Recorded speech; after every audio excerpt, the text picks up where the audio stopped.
rewind. That's such an exercise. Rewind. Okay.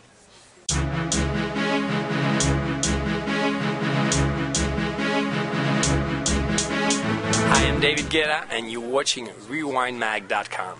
Tonight is a very special night. It's the closing party in Ibiza. Obviously, it's been a fantastic summer for me, and tonight is going to be the wildest party, and we took that opportunity to invite everybody for the launch of DJ Hero.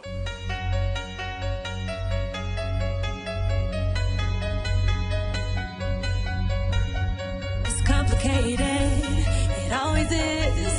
That's just the way it goes. Feels like I waited so long for this. I wonder if it shows. Head underwater, now I can't breathe. It never felt so good. 'Cause I can feel it coming over me. I wouldn't stop it if I could. Will I take over? Yeah. You know you can't deny. Will I take over? Yeah.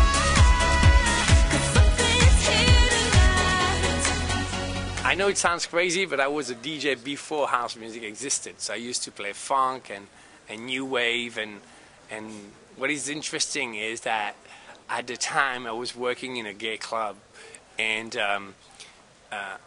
my roots were funk, but because it was a gay club, the owner would tell me, you need to play new wave, which was New Order and Depeche Mode, and and the mix of music that I was playing at the time is exactly what I'm making now.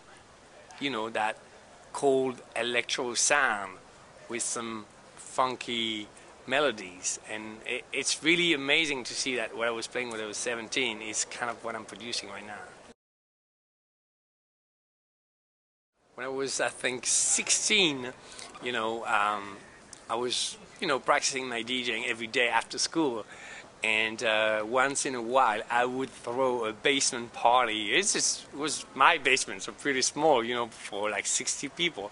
And I would ask like, the equivalent of €1 to get in, to pay for the orange juice. And it's funny, I had the sense of business already. It was fantastic to work with the Black Eyed Peas.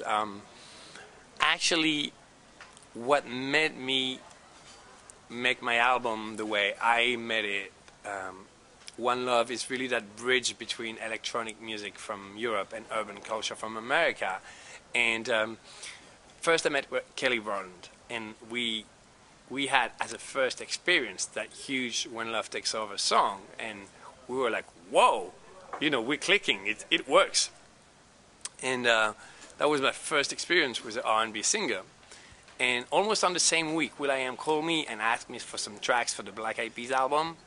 And I went to Los Angeles, and we produced 2 tracks for the albums, including I Got a Feeling, which is still #1 after 13 weeks in America. It's really incredible. And both of us, we were like, wow, that's it. That's the sound of tomorrow. That's what we want to do. And I think we were just very inspired by each other, me working with that fantastic band and them discover a new sound. So, we kind of, at first we were surprised by each other's ideas, but we realized that it's actually 1 + 1 is 3. Like the fact that we take the best of both worlds make that music even better. The story with Akon is incredible. My album was finished. So I gave my album to the record company, and they were like really happy. And I go with Kelly Rowland to perform for a Radio 1 festival. And I'm on stage, I go off the stage, and I cross with Akon. And Akon is like, what?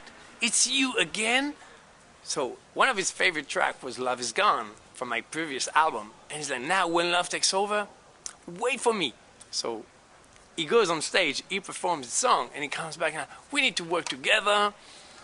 And I'm like, well, listen, we're not gonna speak about it. Let's do it now. So it was a Sunday. It was like something like 7 o'clock, and we rented a studio in London, and we made Sexy Chick on the night, right now. And it was crazy. Like, again, we just clicked. You know, we were in the studio, and it was very, very inspiring for both of us. And actually, now the album is out. The single is #1, and we're working together on his next album. Well, first I gotta tell you, I didn't know the Royal Albert Hall because I'm from France. So, you know, apparently it was such a big deal. My manager was like, you know, and in the moment I play really every day. So, you know, I was in the dressing room and she said, "Do you want to see the room?" I'm like, "Yeah, it's okay, don't worry, I'll go on stage." "No, no, you should come." I get in the room and I'm like, "Oh my God, this place, it's crazy. It's one of the most beautiful places I've seen." And so I was really excited, and it went fantastic. Actually, tomorrow I'm going to Paris to play at Zenith for the same event, because this is really an international. The Orange Rock Cup is international, and it's fantastic. I'm really, really proud and happy to be part of it.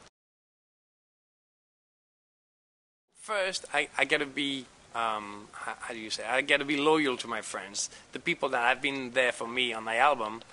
I have to work first for them. So I'm producing tracks for Estelle, for the next Kelly Rowland album, for Akon's album, and then, you know, I've been speaking with some really amazing artists, but I can't say who. Unfortunately, I don't have time to listen to my iPod right now because, you know, it sounds crazy, but right now when I'm in the taxi, when I'm on the plane, when I'm at the hotel, I make music with my laptop because I don't have time in the moment to go to the studio. So I have to do it on the way, like whenever I have a little bit of time, like on the plane to here. I just finished a remix for Calvin Harris. And I have to do it this way. I know it sounds crazy, so I have no time for iPods in the moment.